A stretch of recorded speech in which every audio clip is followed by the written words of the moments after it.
Hi friends, welcome to rishis Telugu stories. నీవే నా సర్వస్వం 20వ ఎపిసోడ్. వసు మేఘ ఇద్దరు మాట్లాడుకుంటూ వెళ్ళడం చూసి వాళ్ళ వెనకే వెళ్ళింది పూజ. అక్కడ గౌతమ్ బుల్లెట్కి ఆనుకొని ఉండడం చూసి హే మై ఫేవరెట్ అని వెళ్ళి దానిపై కూర్చుంది మేఘ నవ్వుతూ. వెనకే వచ్చిన పూజ అది చూసి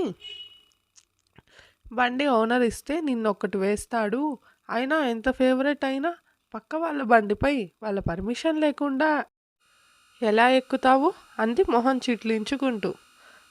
తన ఫ్రెండ్ అనుకున్న పూజనే అలా మాట్లాడడంతో మేఘకి చెప్పలేని బాధ వేసింది. దాంతో మొహం డల్గా పెట్టుకొని బైక్ దిగేసింది మేఘ. గౌతమ్ తన కోపం కంట్రోల్ చేసుకొని అనాల్సినవన్నీ అన్నావు కదా, ఇంక ఇక్కడ ఏం పని, దయచేయి అన్నాడు కోపంతో. దాంతో గౌతమ్ని చూస్తూ నేనేమన్నాను గౌతమ్ ఇప్పుడు అనింది అలిగినట్టు పూజ.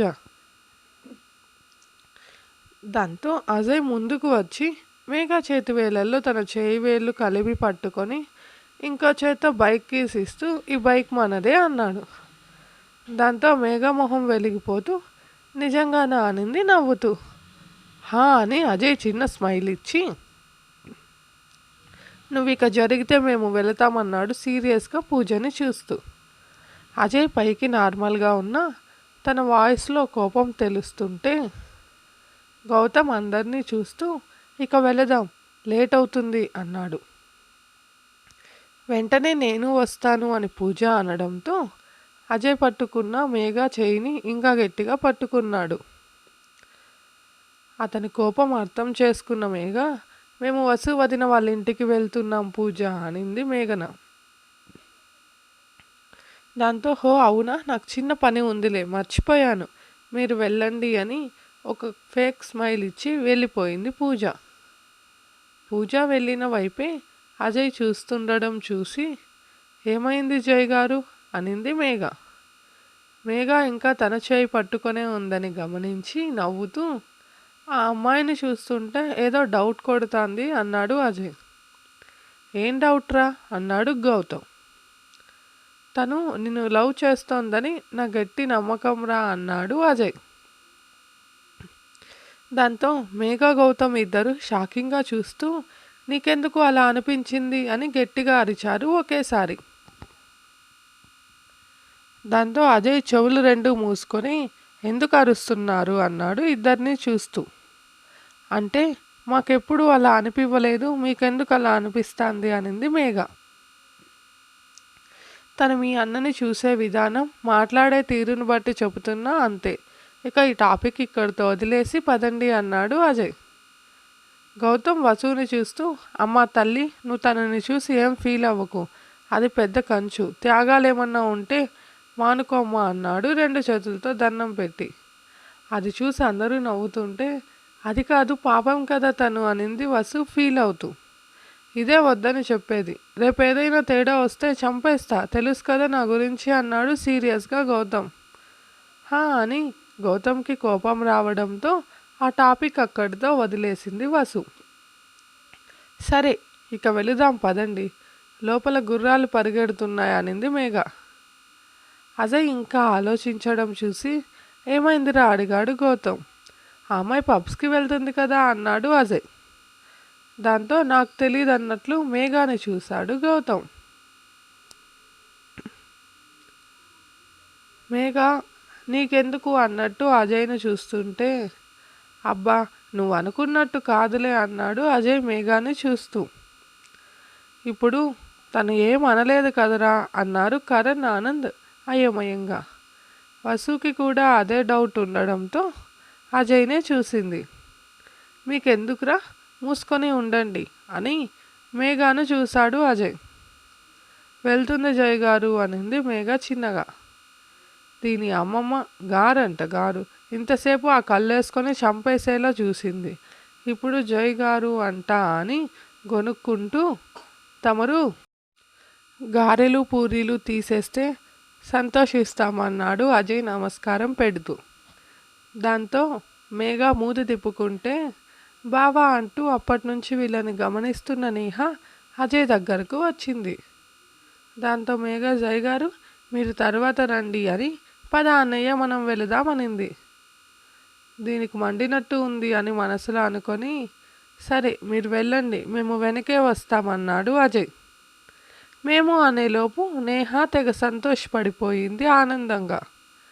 మేఘ మొహం మార్చుకొని ఉడుక్కుంటూ పద అని కరణ్ బైక్లో ఎక్కుతుంటే అజయ్ మేఘ చేయి పట్టుకొని ఏంటి అన్నాడు నేహని చూస్తూ. అది బావా నన్ను ఇంటి దగ్గర డ్రాప్ చేస్తావా అనింది నేహ తెగ సిగ్గుపడుతూ మెలికెలు తిరుగుతూ. నీ కార్ ఏమైంది అని అడిగాడు అజయ్. ఈరోజు డాడీ డ్రాప్ చేశాడు అనింది నేహ. హో అని ఒక ఫోన్ చేసి 5 నిమిషాలు అన్నాడు అజయ్. దాంతో నేహ సరే అని తలూపింది. అజయ్ మేఘ చేయి వదలకుండా మీరు పదండ్రా మేము వెనకాలే వస్తాము అన్నాడు. సరే పద మేఘ అన్నాడు కరణ్. రేయ్ మీరు వెళ్ళండి అన్నాడు అజయ్. దాంతో ఆనంద్ కరణ్ ఒక బైక్లో గౌతమ్ వసు ఇంకో బైక్లో వెళ్ళారు. నేహ అజయ్ను చూస్తుంటే మేఘ మాత్రం అజయ్ నుంచి చేయి విడిపించుకోవడానికి ట్రై చేసి ఆగిపోయింది. 5 నిమిషాల తర్వాత కారు వచ్చాక అందులో నేహని ఎక్కించాడు అజయ్. దాంతో నేహ మొహం మాడిపోయిన దోశలాగా అయ్యింది. నేహ మేఘాని కోపంగా చూస్తూ కారులో వెళ్ళిపోయింది. ఇప్పుడు చెప్పే నీ బాధేంటో అన్నాడు మేఘ చేయి వదిలి అజయ్. దాంతో మేఘ తన కమిలిన చేయిని చూసుకుంటూ ఏడుపు మొహం పెట్టుకొని నువ్వు బండ పహిల్వాన్వి అనింది నొప్పితో. ఉదయం ఏమో మావోయిస్టు ఇప్పుడు ఇలా బాగున్నాయి నీ తిట్లు అని నవ్వుతూ బైక్ స్టార్ట్ చేశాడు అజయ్. దాంతో మేఘ 4 బయట చాపి తల పక్కకు తిప్పుకుంది నవ్వుకుంటూ. ఇక రా వెళ్దామన్నాడు అజయ్. దాంతో మేఘ సరే అని మొహమాటంగానే బైక్ ఎక్కింది. చెయ్యి వేయాలా వద్దా అని ఆలోచిస్తున్న మేఘాని బైక్ మిర్రర్లో నుంచి చూసి బైక్ ఉన్నట్టుండి స్పీడ్గా డ్రైవ్ చేశాడు అజయ్. దాంతో మేఘ భయంతో అజయ్ భుజంపై చేయి వేసుకొని పట్టుకొని కూర్చుంది. అది చూసి అజయ్ నవ్వుకుంటూ హోటల్కి చేరాడు. అప్పటికే అక్కడ ఉన్న గౌతమ్ వాళ్ళని చూసి వాళ్ళతో జాయిన్ అయ్యి ఇంత పెద్ద హోటల్ అవసరమా అనింది మేఘ ఇబ్బందిగా. ఆ మాటలు విని అందరూ నవ్వుతూ ఇది అజయ్ వాళ్ళదే హోటల్ అన్నాడు ఆనంద్. ఆ మాటలు మేఘకి పెద్ద షాక్ తగిలినట్టు అయ్యింది. అంత పెద్దగా రిచ్గా ఉన్న హోటల్ని చూస్తూ వర్మాస్ అనే నేమ్ చూసి మీ పూర్తి పేరు ఏంటి అని అడిగింది మేఘ అజయ్ని చూసి. దాంతో గౌతమ్ డౌట్గా మేఘాని చూస్తే అజయ్ మహంత్ వర్మ అన్నాడు కరణ్. అంటే ఎంవి కంపెనీ మీదేనా అని అడిగింది మేఘ. అన్నిటికీ వీరొక్కడే వారసుడు అన్నాడు కరణ్. దాంతో అందరూ ఒక టేబుల్ వద్ద కూర్చుంటూ అవన్నీ నాన్న సంపాదించినది, ఏజే కంపెనీ మాత్రం నేను స్టార్ట్ చేశా 2 ఏళ్ళు అయ్యింది అన్నాడు అజయ్ మేఘాకి చెబుతూ. ఇవన్నీ విన్న మేఘ సైలెంట్ అయిపోయింది. అందరూ సరదాగా మాట్లాడుతూ నవ్వుతూ లంచ్ చేస్తుంటే మేఘ మనసులో మాత్రం అజయ్ గారు ఇంత డబ్బు ఇంత ఆస్తి ఉన్నా నార్మల్గా ఉండడం ఆయన గొప్ప గుణం. మనం మన స్థాయిని గుర్తుపెట్టుకోవాలి. కళలో కూడా ఇంత అత్యాశ లేదు నాకు. ఇంత తెలిసాక కూడా అజయ్ గారిని నేను కోరుకుంటే నాది స్వార్థం అత్యాశే అవుతుంది. అయినా గౌతమ్ కూడా నాకు ఒక్క మాట కూడా చెప్పలేదు అని నో ఇకపై అజయ్ గారికి దూరంగా ఉండాలి అనుకునింది మేఘ. కానీ అలా అనుకోగానే కంటి నిండా నీళ్లతో మనసంతా బాధగా అయిపోయింది. ఉండగలనా నేను అని అనుకుంటూ కానీ తన బాధని బయటపడకుండా ఉండాలి అని 2 ముద్దలు తినేసి నాకు ఇక చాలు అని స్పీడ్గా వాష్రూమ్కి వెళ్ళిపోయింది. గౌతమ్ గమనిస్తూనే ఉన్నాడు మేఘ సైలెంట్గా డల్గా ఉండడం. అజయ్ కూడా గమనిస్తూ ఏమైంది దీనికి, ఎంతసేపు బాగానే ఉనింది కదా అని ఆలోచిస్తుంటే అప్పుడే మేఘ వచ్చి కూర్చుంది. తన కళ్ళు చూసి గౌతమ్ అజయ్ ఇద్దరికి మేఘ ఏడ్చిందని అర్థమై గౌతమ్ ఇంటికి వెళ్ళాక మాట్లాడదాం అని సైలెంట్గా ఉన్నాడు. అజయ్ మాత్రం ఏమైంది, ఎందుకు ఏడ్చింది అని సైలెంట్గా ఉండలేకపోయాడు. అందరూ తినేసిన వెంటనే ఒక్క క్షణం కూడా అక్కడ ఉండకుండా పదండి అని పార్కింగ్ ప్లేస్కి వచ్చారు. అక్కడ మేఘ గౌతమ్ బైక్ ఎక్కడం చూసి అప్పటికే మేఘ ఎందుకు ఏడ్చిందో అర్థం కాకుండా ఉన్న అజయ్ ఇప్పుడు గౌతమ్ బైక్ ఎక్కడంతో తిక్కలేచి మేఘ చేపట్టుకొని లాగి, ఏంటే నీకు అప్పుడప్పుడేమన్నా దెయ్యాలు దూరుతాయా అని అడిగాడు కోపంగా. ఇప్పుడు ఏమైంది అజయ్ గారు అనింది మేఘ. అజయ్ గారా, ఇదెప్పటి నుంచి అని, నీకు నిజంగానే దెయ్యం దూరినట్టుందే అన్నాడు అసహనంగా అజయ్. రేయ్, ఇప్పుడేమైంది అజయ్ అన్నాడు ఆనంద్. అది నేను కాదు, ఈ మహాతల్లి చెప్పాలి. ఎందుకు ఇంతసేపు ఏడ్చిందో, ఇప్పుడు గౌతమ్ బైక్ ఎందుకు ఎక్కుతుందో అన్నాడు అజయ్. దాంతో మేఘ, గౌతమ్ ముందు నన్ను ఇక్కడి నుంచి తీసుకెళ్ళు అనింది మేఘ. తను అడిగిన దానికి ఆన్సర్ చెప్పకపోగా గౌతమ్తో అన్న మాటతో అజయ్కి కోపం ఇంకా ఎక్కువ అయ్యి, ఏంటే నేను ఇక్కడ మాట్లాడుతుంటే నువ్వు పదా పదా అంటున్నావు,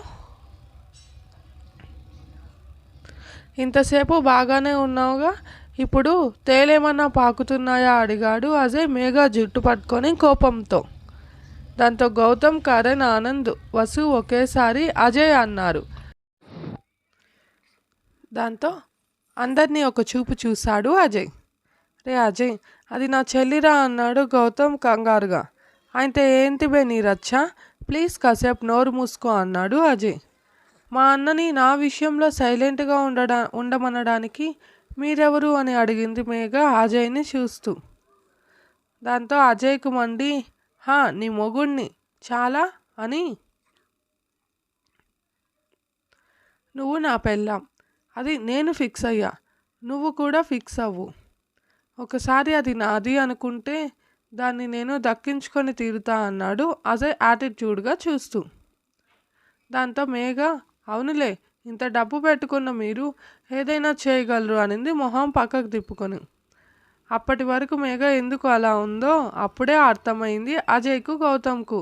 అంటే ఏంటే, నేను డబ్బు ఉందని ఇలా ఉన్నాననుకుంటున్నావా, ఇది నా ప్రేమపై నాకు ఉన్న నమ్మకం, చచ్చేదాకా వదలను అన్నాడు అజయ్. అయితే నేను వదిలేస్తా అనింది మేఘ. నెక్స్ట్ సెకండ్ మేఘ గొంతు అజయ్ చేతిలో ఉనింది. ఇదే ఫ్రెండ్స్ ఈరోజుటి ఎపిసోడ్. మీకు స్టోరీ నచ్చితే లైక్ చేయండి, కామెంట్ చేయండి. ప్లీజ్ మన ఛానల్ని సబ్స్క్రైబ్ చేసుకోండి ఫ్రెండ్స్. Thank you.